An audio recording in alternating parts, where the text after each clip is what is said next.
주님께서 오늘 주시는 말씀은 사무엘상 22장 1절, 2절 말씀, 시편 142편 말씀입니다. 사무엘상 22장 1절에서 2절 말씀, 그리고 시편 142편 말씀입니다. 구약성경 445페이지, 구약성경 905페이지입니다.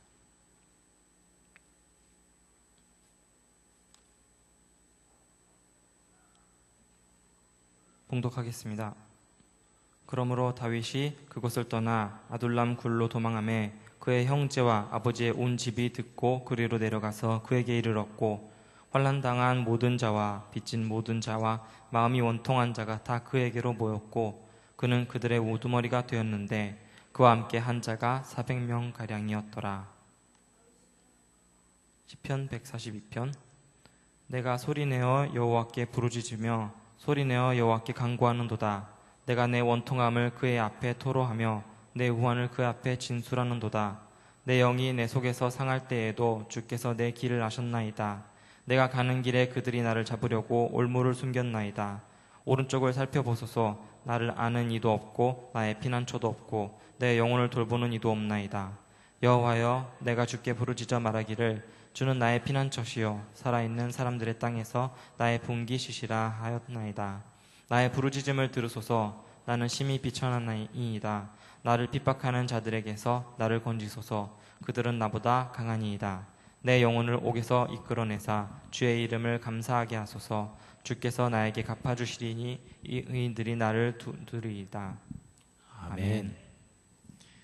예, 오늘 말씀은 우리 사무엘상 22장 1, 2절 말씀과 또 시편 142편 이 두 가지가 어떻게 하나로 연결될 수 있을까요? 시편 142편의 제목을 보니까 다윗이 굴에서 지은 마스길이라고 이렇게 돼 있어요. 마스길이라고 하는 것은 음악 형식인 것 같아요. 예, 음악 형식인데 어떤 음악 형식인지는 뭐 알 수가 없어요. 오늘날의 뭐 재즈 형식이라든지 리듬앤블루스라든지 뭐 이런 형식처럼 어떤 히브리 사람들이 부르는 어떤 음악의 형태죠. 그래서 그 운율에 맞춰서 지은 시다라고 하는 뜻입니다. 다윗이 굴로 피난하여 갔을 때 마음이 얼마나 괴로웠을까 하는 것이 이 시편 142편에 잘 드러나 있어요. 시편 142편에 보면 그의 마음이 절절하게 고백되어 있죠. 거기 보니까 내가 내 원통함을 그 앞에 토로하며 내 우환을 그의 앞에 진술하는도다 이렇게 말합니다. 우리 구약 성경에서 가장 특징적인 표현법 중에 하나가 이와 같은 대꾸법이죠. 똑같은 뜻의 말을 다른 표현으로 두 번 반복하는 거죠. 그래서 하나님 앞에 원통함을 얘기했다는 것을 이렇게 두 번 다른 표현으로 이렇게 씁니다. 여러분도 이제 기도할 때 똑같은 말을 한 번만 하지 말고 이렇게 다른 표현을 써서 두 번 기도하면 훨씬 더 여러분의 감정이 잘 담겨져서 하나님 앞에 기도할 수 있게 되고 내가 하는 기도가 분명해지고 확실해집니다. 이 고대 히브리인들이 이런 운율이라든가 어떤 시로서 하나님 앞에 기도하는 이런 능력이 참 탁월했다 하는 생각을 해봐요. 참 아름답게 지은 시인데 그 안에 다윗의 절절한 고통, 그의 외로움 이런 것들이 배어져 있습니다. 지난 6월 말 7월 초에 저희들이 성지순례를 갔거든요. 그래서 처음에 예루살렘으로 들어가서 요르단으로 건너가서 쭉 그 야복강을 건너서 요단강을 쭉 내려오다가 이제 그 모압 평지를 지나서 여리고 쪽으로 건너오면 거기가 굉장히 깊은 계곡이 형성이 되는데 그 계곡을 건너서 바라다 보면 이제 사해가 이렇게 보입니다. 사해 건너편이 이제 광야인데 거기가 이제 엔게디 광야다. 그래서 성경에 보면 다윗이 여러 번 그 엔게디 광야에서 숨어 지냈던 기록이 나오는데 바로 그 광야를 지나게 됐어요. 구멍이 여러 개가 뚫려 있어요. 높이는 한 1km 정도 높게 절벽처럼 광야가 쭉 이어졌는데 굉장히 높은 고산지대 광야가 이렇게 되어 있는 것이죠. 고산지대가 아니고 사해가 이렇게 푹 꺼졌겠죠. 사해에서 보니까 이렇게 고산으로 보여요. 나무도 하나 없고 풀도 다 말라 죽은 우기에만 잠깐 풀들이 돋아나는 그런 광야지대입니다. 또 유대 광야라고 하는 곳을 갔더니 유대 광야는 마치 산들이 이렇게 물결치듯이 겹겹이 이렇게 돼서 끝이 없이 지평선까지 쫙 광야예요. 야, 이런 데서 살았구나. 어떻게 살았나 싶을 정도로 그런 광야가 펼쳐져 있고, 광야를 보는 순간 가슴이 칵 막히고 숨이 안 쉬어지고, 아, 이곳에서 다윗이 방황했었고 예수님이 시험을 받으셨구나 하는 생각이 들어서 뭐라고 형용할 수 없는 감동을 받았던 기억이 납니다. 그냥 보기만 해도 여기서 어떻게 살지 하는 생각이 드는 그곳에 다윗이 부하 몇 명 데리고 굴에 피신해서 살게 됩니다. 다윗이 나와서 음식을 구걸하거나 혹은 사람들과 어떤 교류를 하거나 그렇게 되면 반드시 발각이 돼서 어디선가 하여튼 첩자가 있어서 사울에게 다 보고를 합니다. 성경에 보면 보고하는 사람들이 참 많아요. 그러니까 다윗은 사람 만나는 게 너무 무서워요. 근데 사람을 안 만나고 살 수는 없잖아요. 광야에서는 아무것도 나지 않으니 말이에요. 그러니 어딘가에 가서는 음식을 구해야 되고 또 사람들과 정보 교환도 해야 되고 만남도 가져야 되는데 참 답답하게도 그는 광야에 머물 수밖에 없었어요. 그런데 여기서 재미난 현상이 발생합니다. 다윗이 광야에 산다라고 하는 소문을 사울만 들은 것이 아니라 다윗을 사랑하고 좋아했던, 그리고 어떻게 보면 그의 용맹함을 존경하기도 하고 사랑했던 사람들이 글로 모이기 시작합니다. 더 이상 사울의 악정 밑에서는 살 수 없다 느꼈던 비천한 자, 원통한 자, 빚진 자, 이런 사람들이 다윗 곁으로 모여들기 시작합니다. 하나, 둘, 셋 모여들어서 그 숫자가 400명이 되고 세월이 점점 흐르니까 점점 더 많아져서 나중에는 600명이나 되게 되는 이런 용사들이 되고, 이 용사들이 얼마나 다윗을 사랑하고 좋아했는지 다윗이 목마르다 그러니 이 용사들이 말이죠, 다윗에게 물을 한 잔 먹이기 위해서 블레셋 사람들을 뚫고 지나가서 우물물에서 물을 길어다가 또 다시 블레셋 사람들을 뚫고 목숨을 걸고 물을 길어와요. 이럴 정도로 다윗을 사랑했던 용사들. 다른 왕의 역사에는 기록이 되지 않는데 다윗이 죽을 때는 다윗의 용사 30몇 명인가 하는 사람들의 용사 목록이 쭉 등장합니다.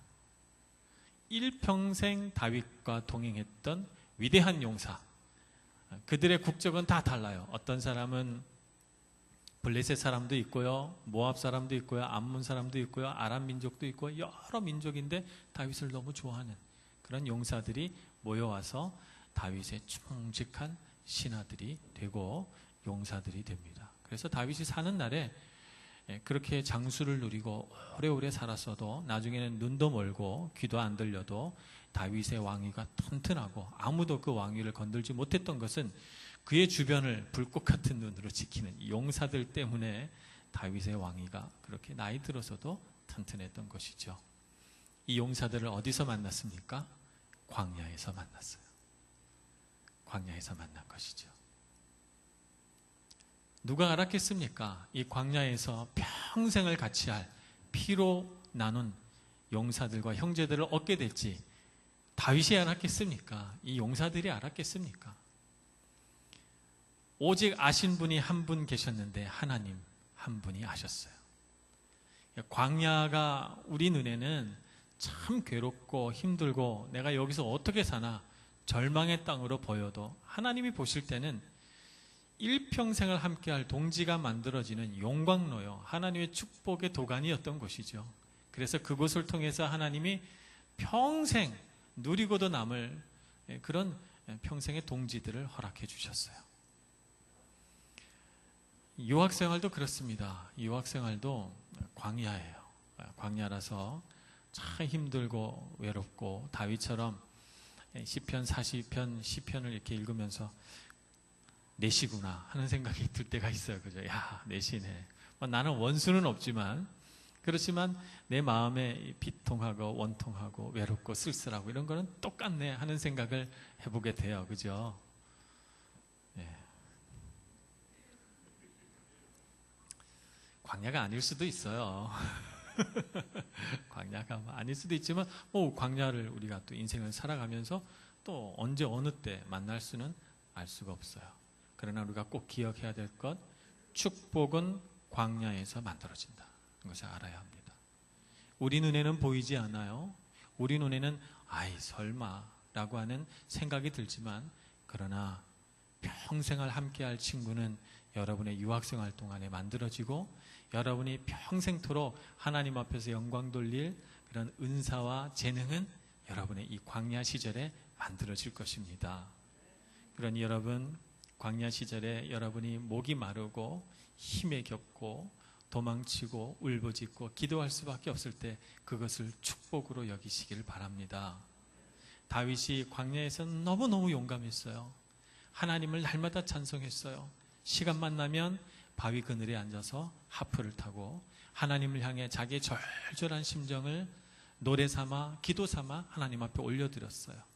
근데 다윗이 그토록 원하던 왕위에 올라서 편안해지고 좋아졌을 때 그는 어떻게 됐습니까? 아무 할 일이 없어서 저녁 늦게까지 잠을 자다가 왕궁 옥상을 거닐면서 남의 여자 목욕하는 거 훔쳐보는 이런 비루한 왕이 돼버렸어요. 어느 때가 더 축복의 때입니까? 광야가 더 축복의 때입니다. 하나님을 찾고자 하는 열망과 간절함과 갈급함이 있는 그때가 여러분의 가장 아름답고 화려한 황금기라고 하는 것을 깨달으시고 하나님 앞에 평생토록 이런 간절함을 잃지 않으시는 여러분들 되시기를 축복합니다. 참 사람의 능력은 개발이 돼야 되는데 안타깝게도 우리 안에 어떤 약점이 하나 있는가 하면 내가 어떤 뭐랄까 나의 힘을 다 짜내서 뭔가 대응하고 뭔가를 내가 능력을 자꾸만 개발하지 않으면 살아남을 수 없는 상황에서는 내가 계속해서 뭔가를 생각하고 구상하고 대처해 나가고 싸워 나가고 이렇게 됩니다. 그런데 내가 더 이상 그런 싸움을 할 필요가 없는 정상에 오르게 되면 우리는 어느덧 그런 노력과 싸움을 포기하고 내려놓게 돼요. 그러면서 어떻게 되는가 하면 나도 모르는 사이에 나는 그렇게 되고 싶지 않은 건데 점점 내려갑니다. 내리막길로 가게 돼요.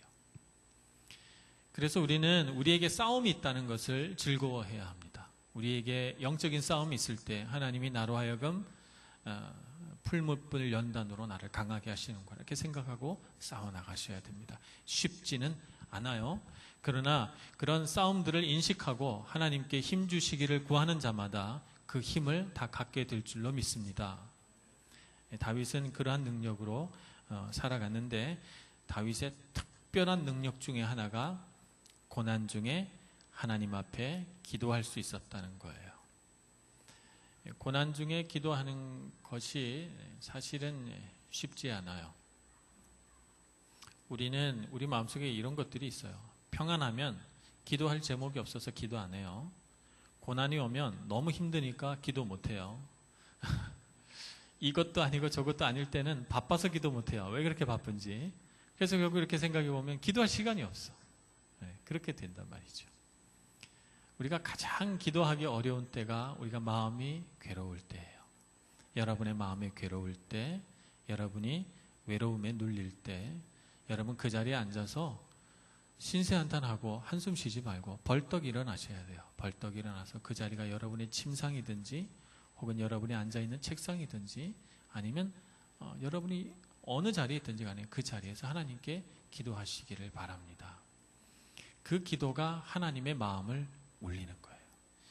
어느 부모가 자식이 울면서 간구하는데 그걸 외면할 부모가 있겠습니까?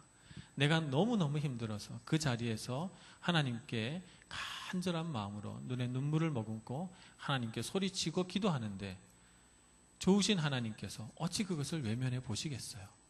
여러분의 기도를 귀담아 들으시고 가장 좋은 것, 가장 좋은 열매를 준비해 두셨다가 여러분의 고난의 때가 끝날 때 여러분들에게 선사해 주실 것이고 여러분이 달고 맛있고 시원한 열매의 맛을 보게 될 것입니다. 고난을 통해 이루어 가시고 예비해 가시는 하나님의 섭리를 믿으셔야 합니다. 우리는 일생을 살아보질 않았어요. 내 인생이 어떻게 되는지를 몰라요. 그래서 우리 인생이 어떻게 변화되는가 우리가 과거를 뒤돌아보지만 사실은 우리가 굉장히 주관적인 관점을 갖고 있기 때문에 우리는 우리의 과거를 선택적으로 수용해요. 우리의 기억이 그렇습니다. 그래서 나쁜 기억은 자꾸 잊어버리고 내가 무언가 잘못한 기억은 자꾸 머릿속에서 삭제, 딜리트 자꾸 딜리트 시키고 그리고 내가 잘한 거, 내 기억에 행복한 거 이런 것만 머릿속에 오래 기억을 합니다. 그래서 우리는 우리의 과거를 객관적으로 보질 못해요. 내가 내 주관으로 각색하고 도색해서 이렇게 하죠. 근데 그게 또 세월이 지나면서 조금씩 달라져요. 20대 때 내 10대를 기억하는 것과 30대가 돼서 내 10대를 설명하는 것과 40대가 돼서 내 10대를 설명하는 게 달라요, 여러분.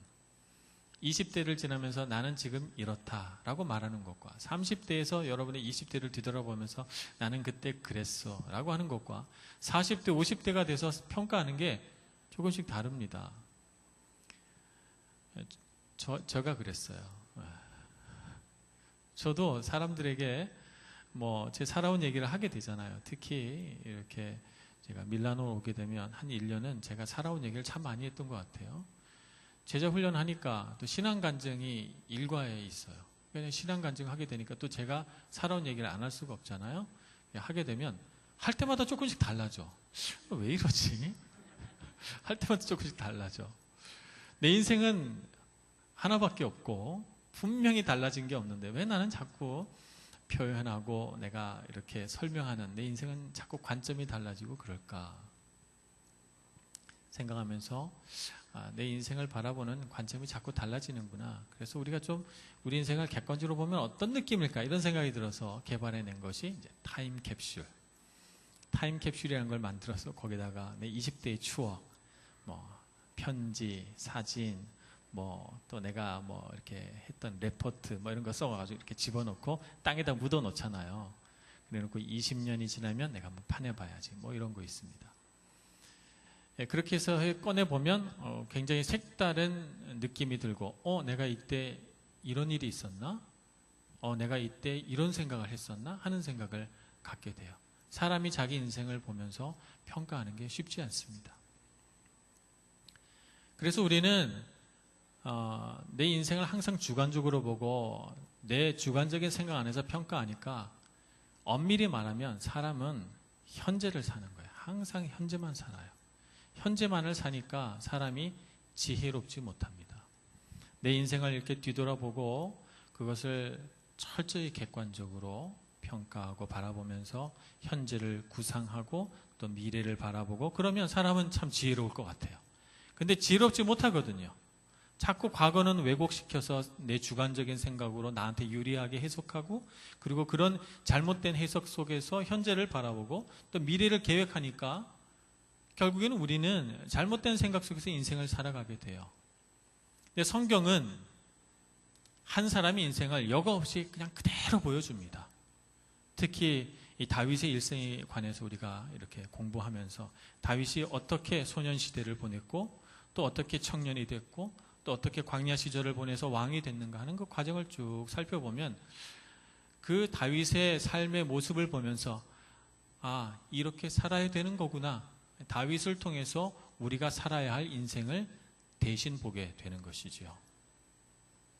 다윗에게 있어서 지금은 청년의 때예요. 이제 막 20세에 접어들었고 광야 긴 세월 동안 그는 20대를 광야에서 다 보냅니다. 그리고 30대 초반이 돼서 왕이 되죠. 20대의 그 긴 세월을 광야에서 도망치고 괴로워하고 외롭게 싸우면서 그를 죽이려 하는 사울 그리고 사울의 편에 선 수많은 첩자들과 간신들의 손에서 목숨을 간신히 구걸하며 살아야 하는 인생을 살았어요. 그 숱한 시간 동안 다윗은 하나님을 의지하고 하나님을 바라보고 하나님의 선한 도우심을 얻는 방법들을 체득해 나갑니다. 오늘 우리도 우리 인생을 바라봐요. 살아온 인생 말고 앞으로 내가 살아갈 인생을 바라보면서 우리가 이 청년의 때, 20대, 30대를 지나면서 무엇을 준비해야 할까요? 하나님을 의지하고 하나님을 바라보고 평생 하나님과 동행할 수 있는 신앙의 기반을 만들어놔야 되지 않겠습니까? 여러분이 앞으로 살아가면서 얼마나 치열한 싸움이 더 있겠어요? 얼마나 더 무거운 책임들을 짊어지겠어요? 얼마나 더 위태로운 자리에서 여러분들이 싸워나가야 되겠어요?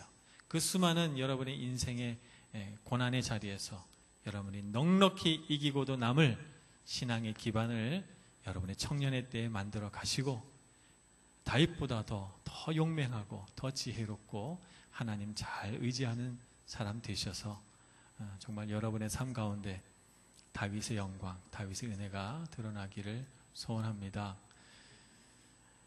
우리 청년들을 정말 사랑해요. 제가 우리 청년들 나와서 기도할 때 제가 감동을 많이 받습니다. 제가 우리 교회 집사님들이 기도할 때 감동을 안 받는다 그런 말은 아니에요.